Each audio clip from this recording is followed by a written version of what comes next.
All right, hopefully you looked at the thumbnail phase. And so once you committed to a thumbnail, usually what I'll do is I'll copy it. I'll just select everything and I'll copy and I'll paste it. Usually, most of the time I'll try to paste it in a fresh new file. Sometimes I'll do it in the same one. It just depends on what level of finish I want to go to. But all I did was I just copied it, pasted it, scaled it up, and then the layer order got kind of funky. So I kind of fought with the layer order, arranging, moving things back and forth to get to where I liked the way it was laid out. And then eventually I just said, forget it. I know what I need to do. I'm just gonna draw it. So that's what this initial stuff is, just fiddling to try to figure out how to get things to arrange the way I wanted them to stay. I don't know why I flipped. Something weird happened there, but anyway. So what I did is I just make a new layer, and so I've got to now start thinking about and trying to make sense of my initial sort of scribbling. So what I'm kind of doing right now is I'm getting ready to construct like a really cheap sort of fake grid. Um, and I wrote fake ground. And then what I'm gonna do, I was gonna draw another one for the ceiling, but I got lazy and I copied it and I pasted it and flipped it. Especially because it's a 1 point perspective-y sort of thing, so I don't think there was any real need. And still, this is all relative, not all, but it's mostly loose drawing and really just trying to start giving some believability to the space. You don't necessarily have to lay down grids specifically like this. I like to lay down grids so I can start thinking about the relative placement of things, because sometimes without some sort of ground plane to work from, it can be really difficult to place your stuff inside of a tangible, believable space. And then once you start trying to get characters to move through that same space, it becomes difficult because you haven't really thought about the depth. So the grid, at least guesstimations, they definitely help me to order the depth of things so that I could start thinking about, in that case, like having a further back wall than the grid that I've laid out. But again, the grid is helping me to frame how close or how far I want to put something from the viewer, and also order the depth of just the space in general, so that there's, again, space that you could potentially navigate. A lot of this is just, it's trying to take from the reference the objects and to make sense of them and see if they can be translated. And to a certain degree, this is almost like, this is not even necessarily truly designing per se. What this is just trying to get in the elements that I'm thinking off the top of my head should be in this space. And I drew in those, like those hanging fluorescent bulbs that are, a lot of times are in classrooms, and I don't think those were around in the 20s. I don't think so. But I drew them in because I just thought, man, there should be some sort of maybe light fixtures in there. And some of this is definitely what you would call sort of set dressing. But that barrel that's laying down, that's intentionally designed to compositionally make you look in. And then this little like workshop table thing was the same. It was like the parallel, like the channel to drive you through compositionally. And then this is still inside of like a giant warehouse. It just has multiple rooms, and then you can see, like, I'm putting some windows in there that, you can see that there's, maybe like another sort of room of things going on there. And then I just wanted to add some visual information that would be interesting in the foreground. So this is the drawn version in this sort of planning of, let me start to figure out what elements I want to put in here. I would say this is not like, oh man, this design is well thought out, it's resolved, and it's go ready. I mean, it potentially could be, but I haven't really necessarily thought about style, and I didn't really think through the accuracy of the relationship of the time frame. So some of the stuff I'm putting in there, like, I'm thinking about sometimes they put those little blocks in there so that it's hard for people to drive vehicles through or to take big carts to take or steal things. And so once I got to that stage, I started thinking to myself, what is my navigable area for characters moving in and out of spaces look like? So I just want to get a big shape down there to think to myself like, okay, that's potentially enough space for a character to potentially perform, and it wouldn't feel really crowded. And that's definitely something you want to consider, think about. Is this a background that characters need to perform on or in, or is it just a passing scene that it maybe be a solo thing, but they're just standing there? But you need to consider it, so you're making decisions about how you're gonna handle those things. I mean, that's super super important. So now I'm just going back and I'm starting to look at what kind of character can I bring to these things, like the distress walls. Maybe I want to bring in some of the chaos to that sort of space, to maybe plus the what's happening design wise. Because again, like this is just like that phase, and it sounds crazy, but that initial blue phase was just trying to think about like, all right, let me start to land what elements are in here.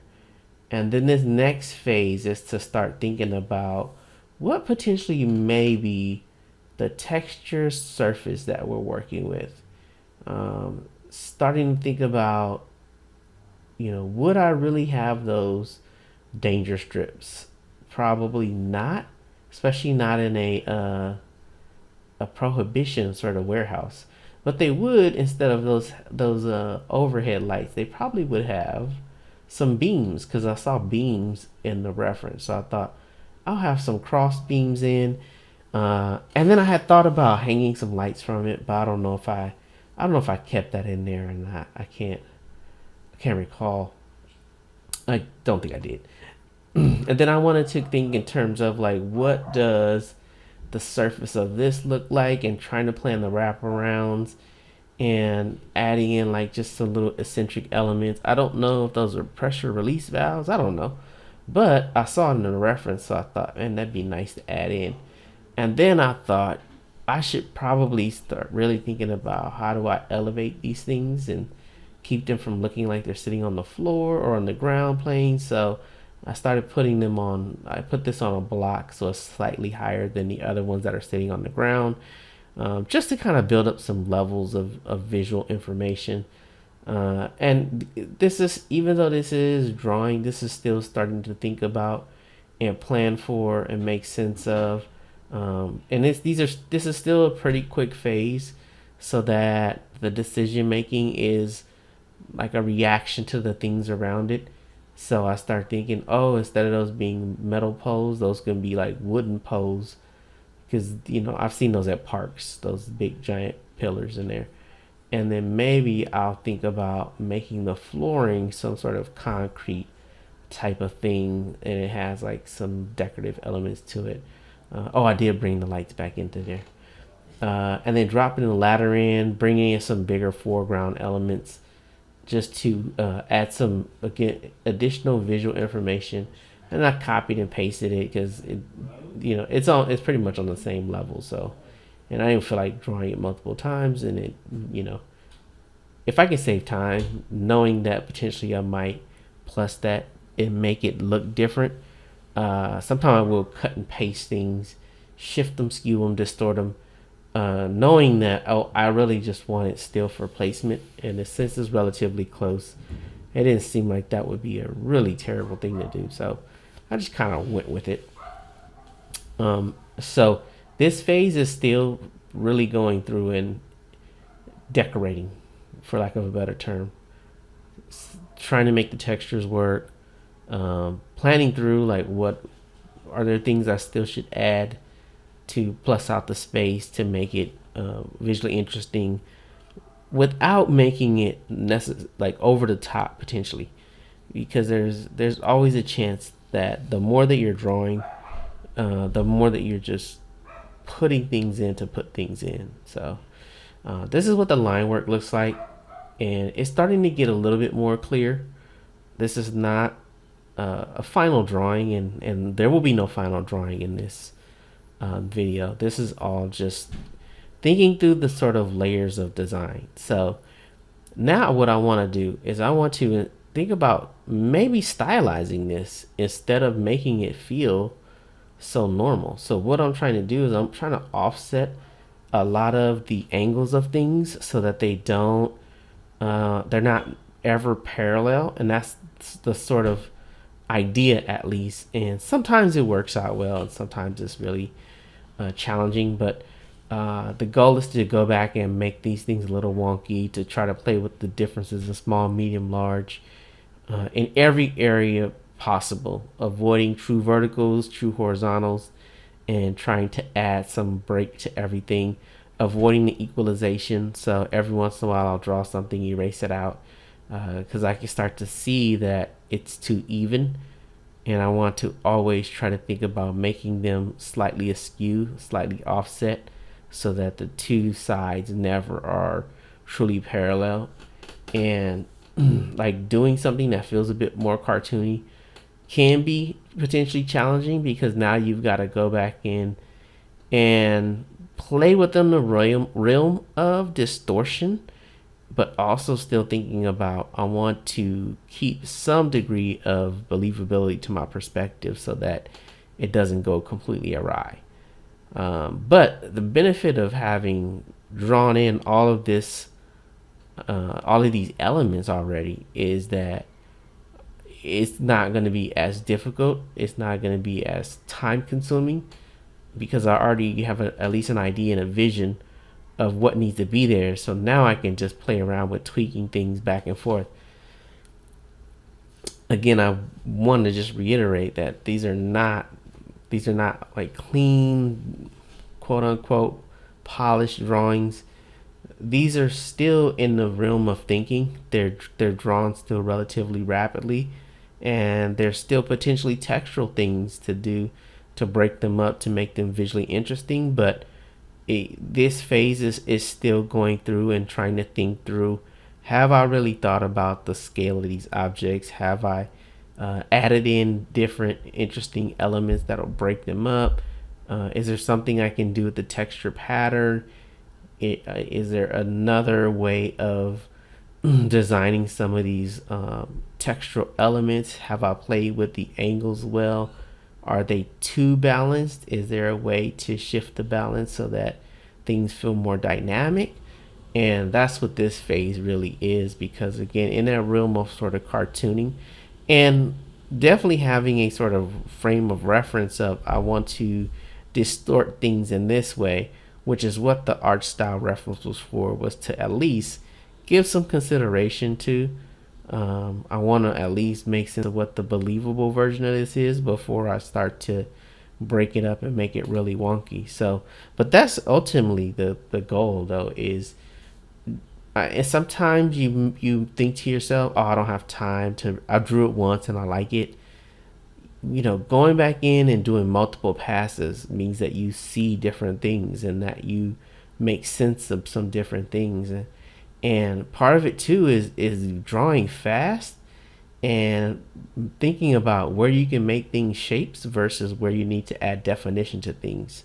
So a lot of this is still just playing with shapes and starting to make sense of decorative parts and pieces, of squashing and stretching some things here and there. That's really what this sort of phase is. So there would be another iteration of this where it's a lot cleaner, to make sure that when it gets passed off to the next artist, that they're not going to have a super hard time with trying to figure out what was going on. They don't have to do a lot of interpretation.